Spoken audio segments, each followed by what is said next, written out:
ARK news ప్రేక్షకులందరికీ మహిళా దినోత్సవ శుభాకాంక్షలు. రైట్, ఇక బులెటిన్ అప్డేట్స్ చూసుకున్నట్లయితే కామారెడ్డి జిల్లా మున్సిపల్ అధికారులపై బీజేపీ బీఆర్ఎస్ పార్టీ కౌన్సిలర్స్ ఆగ్రహం వ్యక్తం చేశారు. సరైన వసతులు కల్పించలేదంటూ కౌన్సిలర్ కార్యక్రమాల నుంచి నిష్కరించారు.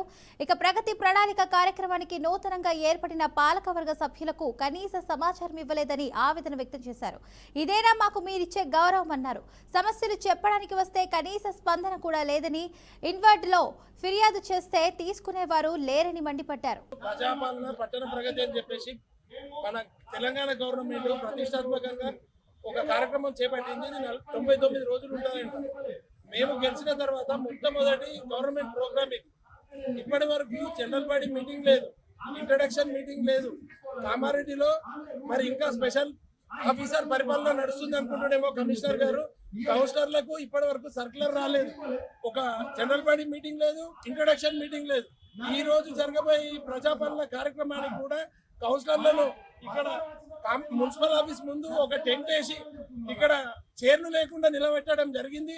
దీన్ని మేము భారతీయ జనతా పార్టీ తరఫున పూర్తిగా ఖండిస్తున్నాం. కమిషనర్ గారు, ఇంకా మీరు స్పెషల్ ఆఫీసర్ పాలన ఉందనుకొని మీ ఇష్టం ఉన్నట్టు చేస్తే మేము ఒప్పుకునేది లేదు. రాబోయే రోజుల్లో ఇప్పుడు మొన్ననైతే ప్రమాణ స్వీకారం జరిగి ఇప్పుడు కామారెడ్డి మున్సిపాలిటీకి పాలకవర్గం రావడం జరిగింది. ఈ రోజు ప్రజాపాలన పట్టణ మున్సిపల్ ఫామ్ అయిన తర్వాత అట్లీస్ట్ ఎమర్జెన్సీ మీటింగ్ కానీ లేకపోతే జనరల్ బాడీ మీటింగ్ కానీ ఒకటి అరేంజ్ చేసి ఏ వార్డులలో ఏ సమస్యలు ఉన్నాయి, కొత్త కౌన్సిలర్స్ ఉన్నారు, పాత కౌన్సిలర్స్ ఉన్నారు, కొత్త కౌన్సిలర్ వాళ్ళకి అవేర్నెస్ అనేది ఉంటుంది. ప్రతిదీ శానిటేషన్ నుంచి డెవలప్మెంట్ వరకు ప్రతి దగ్గర ప్రతి వార్డులో ఇబ్బంది అనేది ఉంటుంది. సో వాటి గురించి డిస్కషన్ అనేది పెట్టాలి. అట్లీస్ట్ ఇప్పటివరకు ఒక మీటింగ్ అనేది ప్లాన్ చేయలేదు. మీరు ఏదో ఇంతకుముందు స్పెషల్ ఆఫీసర్ పీరియడ్ ఉన్నట్టు అట్లనే నడిపిస్తామంటే మాత్రం కుదరదు. ఎందుకంటే ఇప్పుడు ప్రజలు ఎన్నుకోబడిన ప్రజాప్రతినిధులు మేము ఉన్నాం కాబట్టి కంపల్సరీ ఏదున్నా కౌన్సిల్కి అనుగుణంగానే నడుచుకోవాలి తప్పితే అధికారులు ఇష్టాలను రాజ్యంగా ఏదైతే సంవత్సరం తరబడి ప్రత్యేక పాలన నడిచింది మేము అట్లనే నడిపిస్తాం ఇప్పుడు అంటే కుదరదు. మున్సిపల్ ఫామ్ అయిన తర్వాత కాకినాడ జిల్లాలో పులి సంచారం కలకలం సృష్టిస్తుంది. రంపచోడవరం నియోజకవర్గం అడ్డతీగల మండలంలో తిమ్మాపురం డి కృష్ణావరం అటవీ ప్రాంతం సమీపంలో పులి జాడలు గుర్తించారు. పొలాల్లో ఆవులు దూడలపై పులి దాడులు జరగడంతో అటవీ శాఖ అధికారులు, రెవెన్యూ సిబ్బంది, ఏలేశ్వరం ఎంఆర్ఓ కుసరాజు, ఆర్ఐ పొన్నాళ్లడు డ్రోన్ సహాయంతో పులి స్థితిని పర్యవేక్షిస్తున్నారు. ఇక ప్రజలకు రాత్రి సమయంలో పొలాలకు ఒంటరిగా వెళ్లకూడదని, ఇళ్లలో సురక్షితంగా ఉండాలని హెచ్చరికలు జారీ చేశారు. గ్రామస్తులు అప్రమత్తంగా ఉండాలని అధికారులు సూచిస్తున్నారు.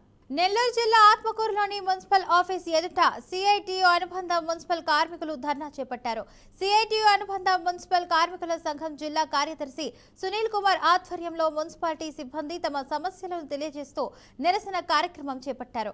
ఈ సందర్భంగా నాయకులు మాట్లాడుతూ మున్సిపల్ కార్మికుల సమస్యలను ప్రభుత్వం పరిష్కరించకుండా కాలయాపన చేస్తుందని విమర్శించారు. వెంటనే 12వ పిఆర్సి అమలు చేయాలని, రిటైర్మెంట్ బెనిఫిట్స్ వెంటనే చెల్లించి ఉద్యోగ భద్రత కల్పించాలని డిమాండ్ చేశారు. అనంతరం తమ సమస్యలతో కూడిన వినతి పత్రాన్ని మున్సిపల్ కమిషనర్ గంగా ప్రసాద్ కు అందజేశారు.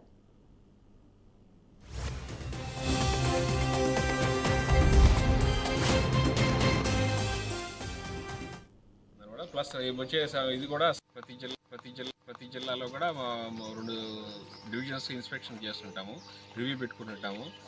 సబ్ స్టేషన్స్, ఒక సబ్ స్టేషన్ ప్లస్ ఒక సెక్షను ప్లస్ డివిజన్ రివ్యూ పెట్టుకుంటుంటాము. రివ్యూ మీటింగ్లో ఏంటంటే ఆ నెల ప్రోగ్రెస్ ఎట్లా ఉంది, ఏంటి, కలెక్షన్స్ కానీ, ఇంటరప్షన్స్ కానీ, ట్రాన్స్ఫర్ ఫెయిల్యూర్స్ కానీ, ఇప్పుడు సూర్యగారు జరుగుతుంది కదా, పిఎం సూర్యగారు కానీ, కుసుమ్ వర్క్స్ కానీ, ఆర్డిఎస్ఎస్ వర్క్స్ కానీ, ఈ డిఫరెంట్ పారామీటర్స్ ఉన్నాయన్నమాట. ఈ డిఫరెంట్ పారామీటర్స్ ప్రోగ్రెస్ ఏంటి అనేది రివ్యూ చేసుకోవడానికి వస్తుంటాం. ఒకవేళ ఏదైనా వాళ్ళకి ఏదైనా ఇబ్బంది ఉన్నా మాకు చెప్తారు, మేము ఏదైనా సాల్వ్ చేయడానికి చూస్తాము. లేదా పూర్ ప్రోగ్రెస్ అన్నీ అరేంజ్ చేసి పూర్ ప్రోగ్రెస్ ఉంటే కాస్త స్పీడప్ చేయమని చెప్తాము.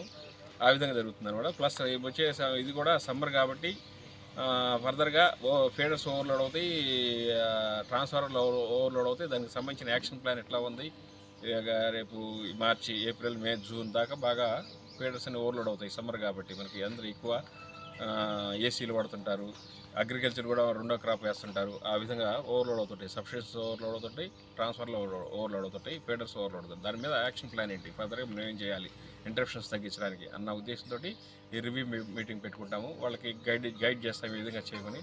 ఇంకా ఫర్దర్గా ఏమైనా డిఫికల్టీస్ ఉంటే వాళ్ళు మాకు చెప్తారు, దాని మీద మేము వాళ్ళకి గైడ్ చేస్తాము. ఈ విధంగా మీరు ప్లాన్ చేసుకుని వెళ్ళమని చెప్తాం అనమాట. అది దానికి సంబంధించిన మెటీరియల్ అంతా వాళ్ళకి అరేంజ్ చేయడం అనేది జరుగుతుంటుంది.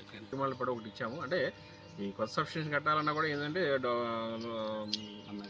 5 crores సపోర్ట్ అయ్యింది. అందుకే ఏంటంటే అన్నీ చూసుకొని ఓవర్లోడ్ సబ్స్టేషన్స్ ఏమైనా ఉన్నాయో చూసుకొని మొన్న ఒక మొత్తం కంపెనీ మీద ఒక 60 సబ్స్టేషన్స్